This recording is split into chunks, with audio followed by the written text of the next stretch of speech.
오늘 저희들이 함께 나눌 말씀은 마가복음 3장 13절에서 19절까지의 말씀입니다.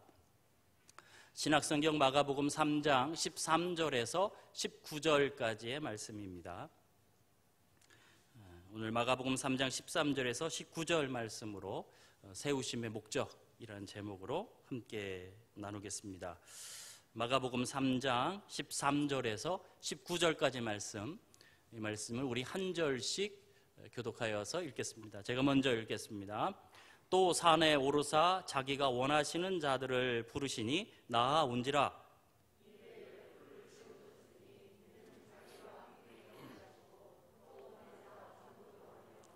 귀신을 내쫓는 권능도 가지게 하려 하심이로라.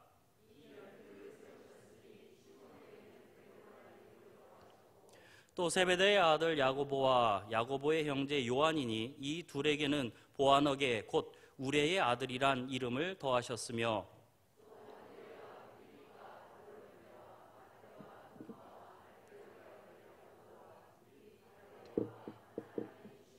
함께 읽습니다. 또 가룟 유다니 이는 예수를 판자더라. 아멘. 본문은 우리가 참 잘 알고 있는 말씀입니다. 예수님께서 12제자를 세우셨던 그 본문이죠. 그런데 이 마가복음에는 조금 더 구체적인 내용이 하나가 더 들어가 있는데 그것은 이 제자들을 세우신 목적도 마가복음에는 기록되어 있습니다. 이 목적을 한번 찾아보십시오. 예수님께서 왜 제자들을 세우셨습니까? 아마 언뜻 여러분이 이 말씀을 보면 세 가지를 찾으실 것입니다. 함께 있고 전도하고 권능을 가지게 한다. 그러나 사실은 세 가지가 아니라 두 가지입니다. 첫 번째는 무엇이냐면 함께 있게 하는 것이고 두 번째는 보내시는 것입니다. 이 두 가지가 사실 제자들을 세우신 목적입니다. 함께 있게 하며 또한 보내시기 위한 것, 그것이 12제자를 세우신 이유였습니다.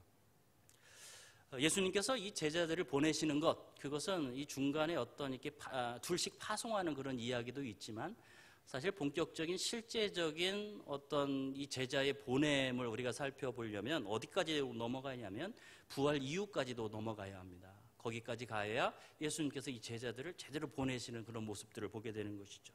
자, 그렇다면 예수님께서 제자들을 부르시고 제자들과 3년 함께 하셨는데 이 3년 동안 예수님께서 하신 그러면 주사역이 무엇이었다라는 것이죠. 보내는 것은 조금 이따가 할 것이고요. 이 3년 동안 예수님은 이 제자들과 그들과 함께 하는 것, 그것이 예수님께서 하셨던 일들이었습니다. 그러니까 제자들과 함께 3년 동안 지내는 것. 자, 그렇다면 이 3년 동안 예수님은 이 제자들에게 무엇을 하셨을까요? 무엇을 좀 가르치셨을까요?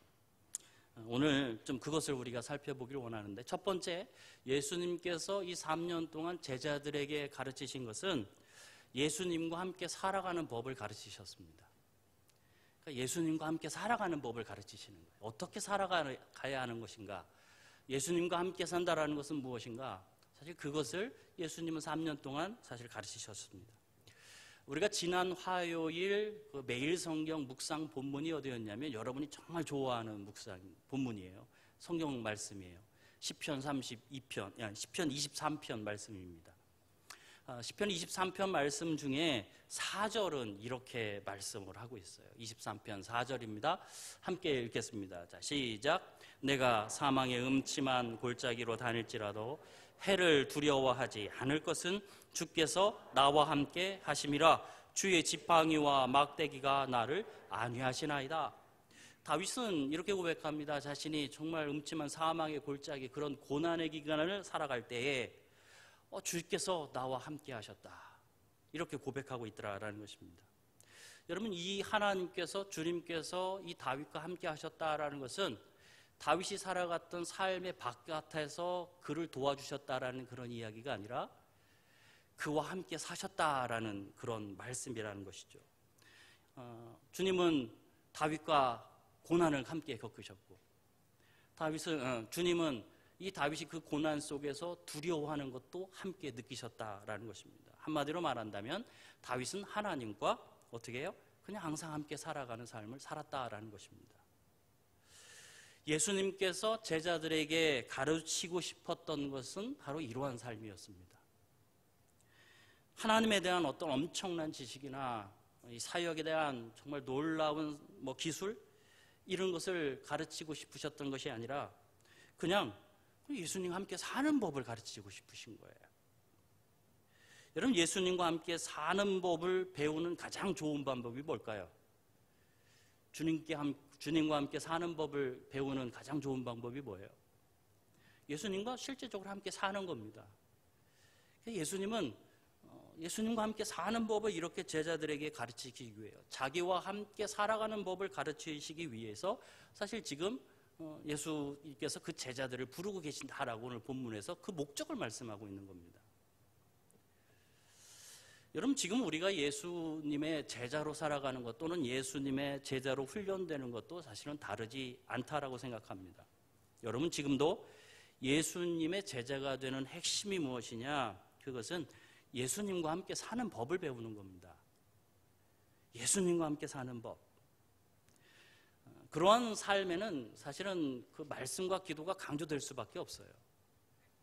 그러니까 이 시대의 예수님의 제자들은 정말 실제적으로 예수님과 함께 지내면서 예수님과 함께 살아가면서 예수님과 함께 살아가는 것은 이런 삶이라는 것을 그들은 그 삶을 통해서 배웠다면 오늘 우리는 그 예수님과 함께 사는 방법을 사실은 하나님께서 우리에게 주신 말씀과 또 우리가 하나님 앞에 드리는 기도를 통해서 사실은 그것을 배우며 살아갈 수 있더라라는 것입니다.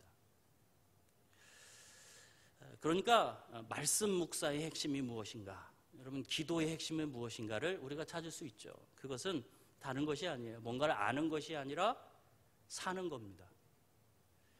말씀 묵상의 핵심은 사는 겁니다.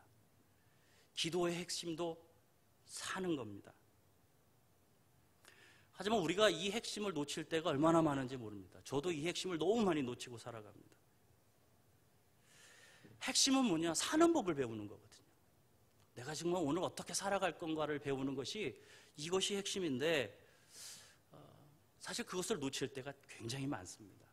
그냥 묵상 자체를 집중하고 그냥 기도 자체를 집중하고 그래서 묵상을 했다라는 거, 기도를 했다라는 것에 만족하고 그냥 거기에 집중하는 삶을 살아갈 때가 우리가 참 많습니다.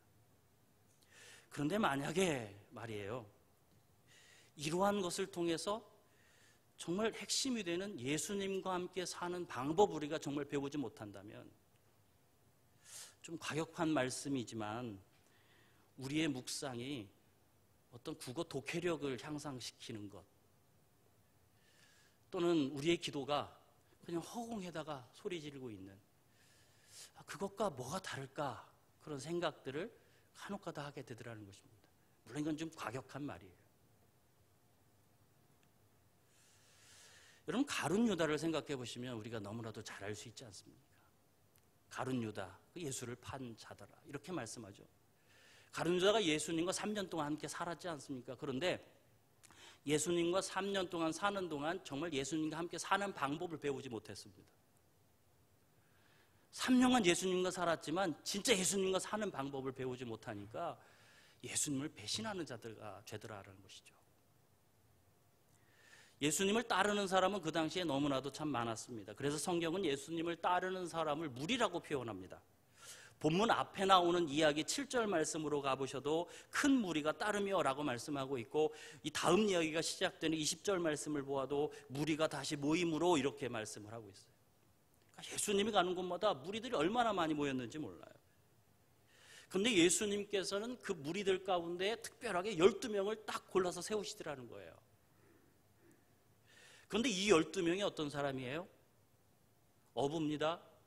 세리입니다. 어떤 사람은 열심당원이고요. 그냥 하나같이 어떻게 보면 별 볼 일 없는 사람들입니다. 이들을 조금 비하하자면 하자가 좀 많은 사람들입니다. 저도 하자가 굉장히 많은 사람이거든요. 저도 어떻게 보면 별 볼 일은 없는 사람이거든요. 세상의 기준으로 본다면 이 제자들의 모습은 오합지졸입니다. 사실은 기준 미달입니다. 누구의 제자가 될 자격이 없습니다. 세상의 기준으로 본다면요. 그러나 예수님의 기준이 너무 다른 겁니다. 주님의 기준은 아주 다릅니다. 어떤 특별한 능력이 필요하지 않습니다. 예수님의 기준은 무엇이냐면 그냥 함께 살아갈 수 있는 사람들. 그것이 전부예요. 지금 함께 살아갈 수 있는 사람들, 함께 살아낼 수 있는 사람들. 성도 여러분, 예수님께서 진정으로 우리에게 가르치고 싶은 것은 예수님과 함께 사는 법을 배우는 겁니다. 그래서 예수님은 자기와 함께 있게 하시려고 제자들을 다 이렇게 불러 모으고 계십니다. 12명을 부르셨습니다. 그리고 그들을 세우고 계십니다. 여러분, 바울은 이러한 삶에 대해서 이렇게 정리하고 있습니다. 그 삶이 어떤 삶이냐? 이렇게 정리해주고 있는 거예요. 갈라디아서 2장 20절 말씀을 우리 같이 한 목소리를 읽으셨으면 좋겠어요. 자, 예수님과 함께 사는 삶이 무엇이냐? 네, 바울은 이렇게 정리했습니다. 같이 읽습니다. 자, 시작. 내가 그리스도와 함께 그런즉 이제는 내가 사는 것이 아니요 오직 내 안에 그리스도께서 사시는 것이라. 이제 내가 육체 가운데 사는 것은 나를 사랑하사 나를 위하여 자기 자신을 버리신 하나님의 아들을 믿는 믿음 안에서 사는 것이라. 예수님과 함께 기뻐하고, 예수님과 함께 아파하고, 예수님과 함께 고민하고, 예수님과 함께 일하고, 예수님과 함께 모든 일을 하는 것. 예수님과 그냥 함께 살아가는 것. 그것이 이 제자들에게 지금 원하시는 것입니다. 또한 그것은 지금 우리에게 원하고 계시는 것입니다. 그냥 모든 것을 예수님과 함께 하며 살아가는 것. 우리 성도 여러분, 여러분이 그런 삶을 배우셨으면 좋겠습니다. 우리가 그런 삶을 좀 배워갔으면 좋겠습니다. 그냥 모든 것을 주님과 함께 살아가는 삶. 그것이 저와 여러분의 삶이 되기를 주님의 이름으로 축복을 드립니다. 자, 두 번째, 예수님께서 이 제자들과 함께 하시면서 가르치신 것이 무엇일까? 그것은 동료들과 함께 사는 법을 가르치고 계세요. 이 제자들과 함께 사는 것, 서로 함께 사는 법. 예수님은 자기와 함께하는 사람으로서 한두 명을 이렇게 선택하지 않았습니다. 한두 명 선택했으면 얼마나 좋았을까요? 가르치기도 편하고요. 그들 함께 다니기도 얼마나 편했을 거예요. 그런데 예수님은 12명을 세우셨어요. 자기와 함께 할 수 있는 사람, 함께하는 사람을 12명으로 세우셨다는 것은 그들과 함께 지내는 것은, 그러니까 그 12명과 함께 지내는 것은 또 다른 의미로 무엇이냐면 그들이 서로 함께 살아가는 법을 배워야 했다라는 겁니다. 그 12명은 서로 함께 살아가는 법을 배워야 했습니다. 그리고 예수님은 그것을 또 가르치기를 원하셨던 것이에요. 여러분, 이렇게 함께 살아가는 것을 우리가 뭐라고 표현하냐면 그것을 공동체라고 표현합니다. 공동체라는 의미는 그냥 함께 삶을 산다라는 것입니다. 근데 공통된 삶을 살아간다. 동일한 목적을 가지고, 동일한 사명을 가지고, 동일한 삶을 살아가는 것, 그것이 공동체라는 의미입니다. 함께 살아가는 사람들이 공동체죠. 이들은 예수님을 중심으로 지금 서로 함께 살아가는 제자들이 되었습니다. 다시 말하면 공동체가 된 겁니다. 여러분 항상 듣는 것입니다. 교회는 태생적으로 공동체로 존재합니다. 존재 자체가 공동체입니다. 바울은 교회를 데살로니가전서 1장 1절 말씀 보면 이렇게 표현했습니다. 하나님 아버지와 주 예수 그리스도 안에 있는 데살로니가인의 교회. 데살로니가인의 교회. 즉 교회를 뭐로 표현하냐면 거기서 에클레시아라고 표현했어요. 우리가 교회를 에클레시아라고 하지 않습니까? 그러나 이 에클레시아라는 단어는 그냥 그 당시에 그 모임을 뜻하는 그냥 일반적인 단어였습니다. 그냥 어디 모인다 그러면 에클레시아 이렇게 다 표현했던 거예요. 그래서 바울은 그런 일반적인 모임과 구분해 주기 위해서 앞에 수식을 붙였어요. 뭐라고 붙였어요? 하나님 아버지와 주 예수 그리스도 안에 있는 모임. 바울은 교회를 그렇게 정의한 겁니다. 여러분, 그러므로 교회는 무엇이냐면 하나님 아버지와 주 예수 그리스도와 함께 살아가는 사람들의 모임입니다. 그런 공동체, 그것이 바로 교회다라고 우리는 이야기할 수 있더라라는 것입니다. 예수님은 제자들을 부르셔서 제자 공동체를 세우셨고요. 예수님은 우리를 부르셔서 형제교회 공동체를 세우셨습니다. 그러니까 예수님은 자꾸 예수님 본인과 함께할 사람들을 개인적으로 부르셔서 어디다 집어넣으시냐면 자꾸 공동체로 다시 부르세요. 그러니까 주님의 부르심은 공동체로에 대한 부르심이에요. 나와 함께하는 사람들을 모아놓으세요. 여러분 왜 그렇게 하냐면 우리가 예수님과 함께 사는 법을 배우는 사람들이지 않습니까? 그런데 예수님과 함께 사는 것을 배우는 사람들이 함께 살아가야 사실은 정말 예수님과 함께 살아가는 삶을 배울 수 있기 때문에 그렇습니다. 공동체여야 그런 삶을 배울 수 있고 공동체여야 성장이 있기 때문에 그렇습니다. 사람은 사실은 다 그래요. 모나고 고집스럽습니다. 특별한 그 성씨를 이야기하면서 무슨 성씨는 되게 고집스럽다 그러는데요. 제가 볼 때는 다 고집스러워요. 윤 씨도 굉장히 고집스럽다 그러는데요. 그렇지 않아요. 다 고집스러워요, 사실. 어떤 사람들은 굉장히 탐욕스럽고요. 어떤 분들은 굉장히 마음 가운데 상처투성입니다. 또 어떤 분들은 정말 자존심으로 똘똘 뭉쳐 있습니다. 사실 이것이 예수님께서 세우신 제자들의 모습이에요. 원래는 그래요. 그러나 이 제자들의 모습의 이 실체는 사실 드러나지 않습니다. 그냥 있으면 드러나지 않습니다. 우리들의 안에 있는 그 많은 것들도요, 사실은 잘 드러나지 않습니다. 우리는 왜 그러냐면 그런 우리의 진짜 모습을 보여주기를 두려워합니다. 내 실체가 보여지는 것이 두렵습니다. 내 민낯이 드러나는 것이 사실 두렵습니다. 그래서 우리는 가면을 쓰고 살아가요. 그죠? 여러분 주일에 만나는 성도들의 얼굴들, 모습들을 보십시오. 여러분 어떠세요? 참 좋아 보이지 않습니까? 참 좋아 보이시네요. 참 좋아 보여요. 다들 좋아 보여요. 여러분은 분명히 교회에서 만나는 성도님 부부들 중에 그 부부 중에 한 분에게 그 상대 배우자에 대해서 칭찬해 보신 일이 있을 것입니다. 아이고 누구는 좋은 남편 두셔서 좋겠네요. 또는 누구는 좋은 아내 두셔서 좋겠네요. 그렇게 이야기하면 여러분 어떤 대답을 들으십니까? 일주일만 함께 살아보세요. 일주일만 함께 살아보세요. 여러분 무슨 말이에요? 일주일 한번 살아보면 그 실체를 볼 수 있다는 거예요. 여러분 제자들 중에는 밑에 있는 그런 제자들의 명단을 보시면 특별한 이력이 있는 사람들이 있습니다. 가장 특별한 이력이 있는 두 사람이 있는데 그게 마태하고 가나나인 시몬이라는 사람입니다. 마태는 누구냐? 로마 정부를 위해서 세금을 걷는 세리였죠. 그런데 이 가나나인 시몬은 누구냐? 세금 부과를 반대할 뿐만 아니라 과격한 독립운동을 했었던 그 당시의 열심당원입니다. 한 사람은 세금 걷는 사람이고요. 한 사람은 세금 부과하는 것에 대해서 반기를 들고 반로마적인 운동을 하는 사람입니다. 이 둘 사이에 어떤 일이 일어날지 여러분 눈에 선하지 않습니까? 그냥 멀리 있을 때는 그냥 서로 무시하거나 멀리 있을 때는 그냥 멀리에서 그냥 서로 욕하고 그냥 지나갈 텐데 예수님이 이 둘을 다 제자로 불러놓으셨어요. 이 둘이 있으면서 어떤 일이 벌어질지 여러분 불 보듯 뻔한 겁니다. 여러분 이렇게 제자들을 예수님께서 다 모아놓으셨죠.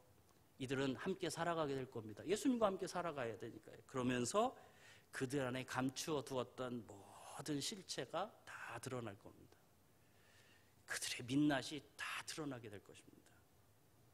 성도 여러분, 우리 자신들의 민낯과 사실 우리 자신들의 실체가 드러나지 않으면 우리가 신앙적으로요, 영적으로 성장하기 너무 어렵습니다. 그냥 영적으로 가면을 쓰고 살아가는 겁니다.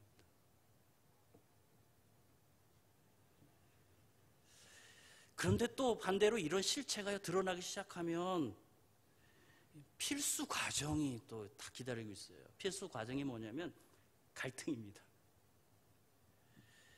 그래서 여러분 공동체에는 갈등이 필수 코스예요. 갈등 없는 공동체는 없습니다. 더 깊어지기 위한 필수 코스예요, 사실은요. 더 성장하기 위한 필수 코스입니다. 문제는 무엇이냐면 이 갈등이 그냥 갈등으로 끝낼 것이냐, 아니면 그 갈등을 통해서 우리가 용서와 용납과 그리고 사랑하는 법을 배울 것인가. 사실 거기에 관건이 달려 있는 것입니다. 분명히 이 제자들은요 갈등했을 겁니다. 마태와 이 시몬이 엄청난 갈등을 했을 겁니다. 거의 피 튀기게 싸우지 않았겠어요? 분명히 갈등했을 겁니다. 서로 막 티격태격 싸웠을 겁니다. 그러나 예수님과 함께 살면서 용서와 용납과 사랑하는 법을 배우는 거죠. 그렇게 그들은 주님 안에서 함께 살아가는 법을 배우고 있었던 것이죠. 함께 살아가는 법. 함께 살아가야 공동체가 이루어집니다. 여러분, 용서와 용납과 사랑이 있는 곳에 무엇이 있습니까? 서로 간에 솔직함이 있습니다. 솔직히 말씀드립니다. 나를 용납해 주는 사람 앞에 내가 솔직한 내 마음을 토해놓습니다. 나를 용서해 주는 사람 앞에 우리는 나의 죄도 고백할 수 있습니다. 나의 신앙의 수준을 있는 그대로 말할 수도 있고요. 나의 고민을 있는 그대로 말해줄 수도 있습니다. 나의 실수도 그냥 드러내고 보여줄 수 있습니다. 하지만 이것이 안 되면 서로에게 나의 부끄러움과 나의 연약함을 감추기 바쁩니다. 아닌 것처럼 살아갑니다. 나의 신앙 수준을 있는 그대로 말할 수가 없습니다. 나의 생각도 있는 그대로 말할 수가 없습니다. 나의 실수를 드러낼 수가 없습니다. 오히려요, 이렇게 되면 어떻게 되냐면 나의 속이 들킬까 봐 동료들을 만나는 것을 꺼립니다. 공동체에 들어가는 것을 피합니다. 내 것이 드러날 게 두렵거든요. 여러분, 우리 모두는 실수투정이에요. 그렇죠? 분노하고 고난 가운데 있고 두려워하고 죄 가운데 빠지고 탈진해 있고 삶에 지쳐 있고, 여러분 그게 그냥 우리 삶인 것 같아요. 이게 다 사라졌으면 좋겠다. 저도 그런 마음이 있지만 그냥 이게 우리의 삶인 것을 우리가 받아들여야면 더 좋겠습니다. 그냥 그것은 그냥 우리의 삶입니다. 삶의 일부입니다. 그냥 서로 다를 게 없습니다. 서로 좋아 보이시죠? 아니요, 다르지 않습니다. 똑같습니다. 그래서요, 사실은 우리가 서로 더 필요한 거예요. 내가 부족하고 연약하기 때문에 그래서 서로가 필요한 겁니다. 서로가 함께 살아가면서 서로 힘이 되어지고 내 부족한 것을 채워주고. 그러나 그렇게 함께 하려면 갈등이 생겨요. 내 것이 드러나기 시작하면, 민낯이 드러나기 시작하면 스파크가 일어나는 겁니다. 여러분, 그때 발동해야 될 것이 무엇이냐? 그때 발동할 것이 정말 말씀과 기도입니다. 거기에서 말씀과 기도가 툭툭 튀어나와야 됩니다. 그 말씀과 기도로 해결하지 못한다면, 여러분, 다시 말하면 이러한 문제들을 우리는 예수님과 함께 풀어야 된다는 이야기입니다. 내 감정으로 풀어서는 안 되고요, 이것을 꼭 예수님과 함께 푸셔야 됩니다. 말씀으로 푸셔야 되고 기도로 푸셔야 합니다. 예수님과 함께 푸십시오. 그러면 배우는 거예요. 예수님이 행하셨던 일들을 배웁니다. 어떤 일들을 배웁니까? 예수님께서 행하셨던 용납도 배우고 용서도 배우고, 그럼에도 불구하고 사랑하는 법들을 우리는 배우게 될 것입니다. 여러분, 사실 우리가 지금 바라봐야 되고 우리가 꿈꿔야 될 그런 교회의 모델은 사실 초대교회의 모습이 아닙니다. 어찌 보면요, 궁극적으로 가야 될 모습이죠. 왜 그러냐면요, 이미 초대교회는 서로 함께 살아가는 법을 배운, 그러니까 터득한 상태였습니다. 그걸 다 터득했다고요. 그러니까 다 터득하니까 어떻게 해요? 자기 걸 다 내어주고 있는 거예요. 모든 걸 다 내어주는 거예요. 여러분, 우리가 이것 안 되는데 1억 단계까지 가지 못했는데 자꾸 그것 바라보면요, 서로 정죄할 수밖에 없습니다. 너 때문이야. 너 때문에 이게 안 되는 거예요. 아니요, 제가 볼 때 우리가 지금 배워야 될 단계는 그 단계가 아닙니다. 그 수준이 아닙니다. 그들은 주님과 함께 사는 법, 그리고 성도들과 함께 사는 법을 이미 터득한 사람들이었습니다. 우리는 지금 배워가는 사람들입니다. 우리는 좀 거기쯤 와 있는 것 같습니다. 그래서 우리가 지금 배워야 될 것은 서로 용납하고 서로 용서하고 서로 사랑하는 법을 좀 배워야 될 것 같아요. 그러면 그 이후에 초대교회의 모습은 자연스럽게 일어나게 될 것입니다. 성도 여러분, 우리는 그리스도 안에서 영적인 동료들입니다. 그리스도 안에 묶여진 한 공동체입니다. 그래서 여러분 싫어서도 같이 살아가셔야 합니다. 그럼 뭘 배우셔야 돼요? 같이 살아가는 법을 배우셔야 합니다. 갈등이 있지만 용납하고 용서하고 사랑하는, 함께 살아가는 법을 배우시는 여러분 되셨으면 좋겠습니다. 그게 지금 제자들을 가르치시는, 그러니까 3년 동안 함께 있으시면서 이 제자들, 맨날 싸우고 있는 제자들을 가르치셨던 그런 모습이었다는 것을 우리가 기억했으면 좋겠습니다.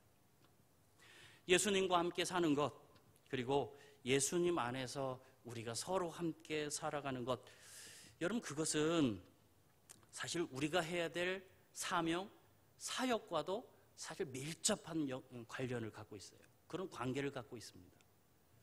그냥 목회자로 예를 한번 들어볼게요.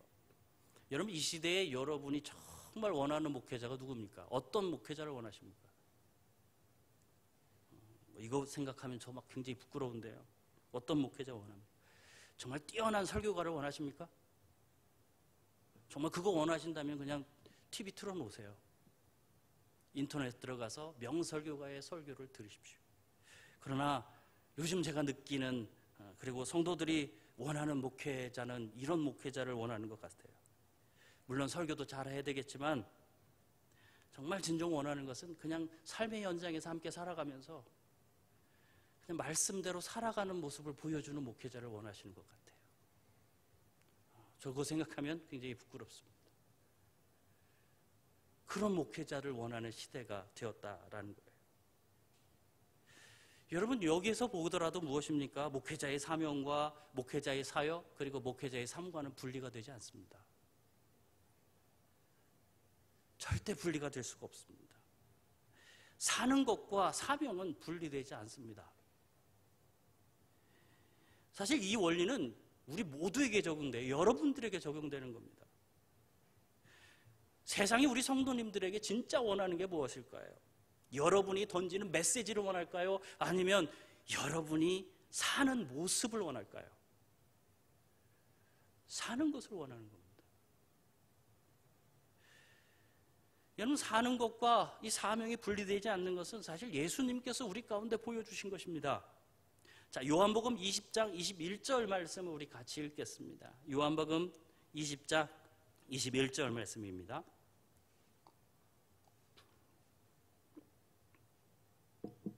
함께 읽습니다. 자, 시작.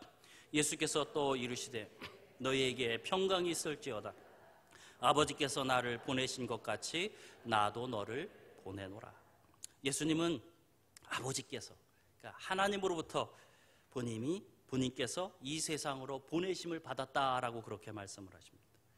그런데 예수님께서 이 세상에 보내심을 받으셔서, 물론 주 사역은 십자가에 달려 죽으시는 것이지만, 대속의 죽음을 하는 것이지만, 그러나 3년 동안 예수님께서 하셨던 사역은 제자들을 부르시고 그들과 함께 사는 것이었습니다. 그게 예수님의 사역이었습니다. 그 제자들과 그냥 함께 살아가는 거예요. 예수님께서 너무나도 잘 알고 계시는 거죠.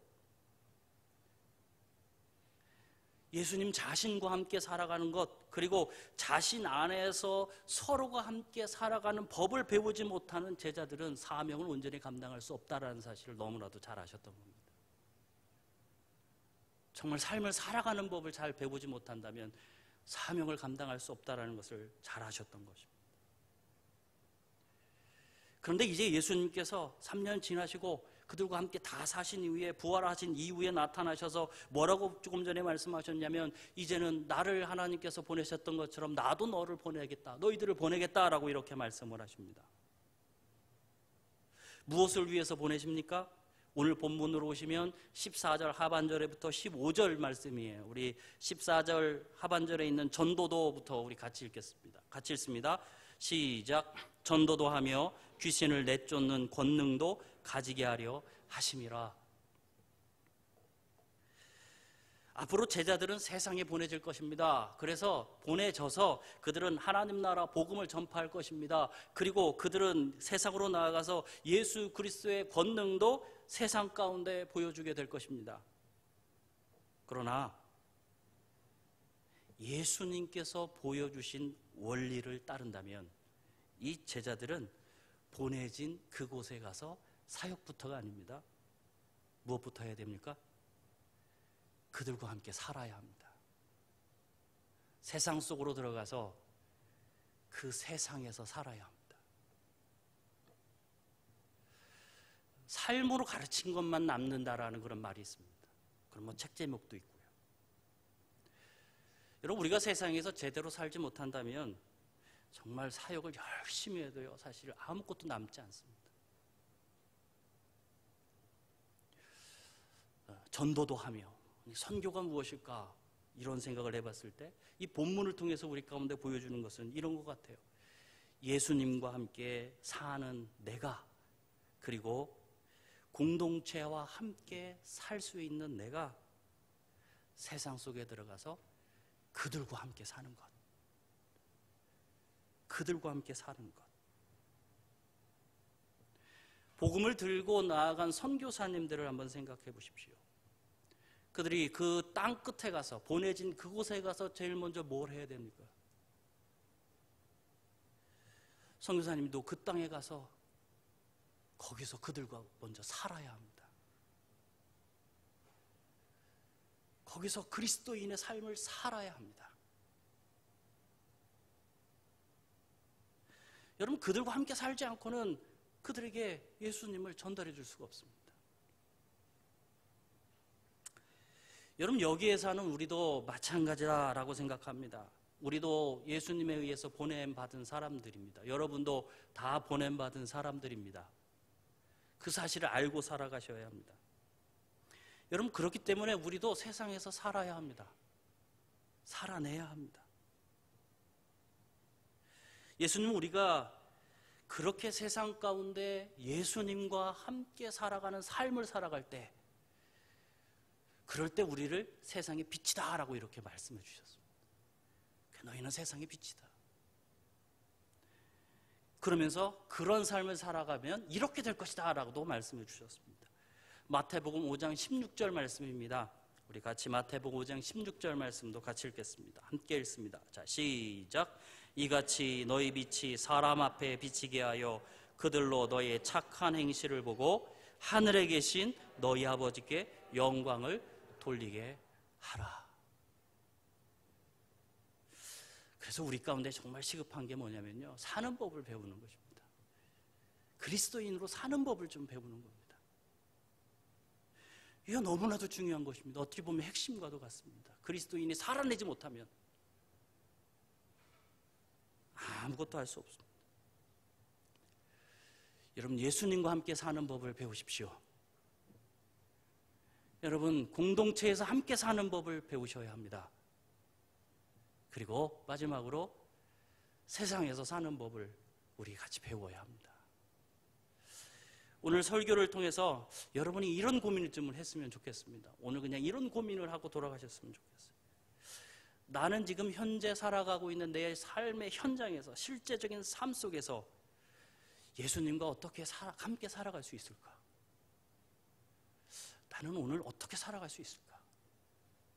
어떻게 살아갈 수 있을까? 고민하셨으면 좋겠고요. 또 하나는 여러분이 속해 있는 이 형제교회 공동체 안에서 나는 함께 어떻게 같이 살아갈 수 있을까? 어떻게 함께 살아갈 수 있을까? 그것도 여러분 고민하셔야 하고요. 마지막으로는 세상에서 나는 어떻게 살아갈 수 있을까?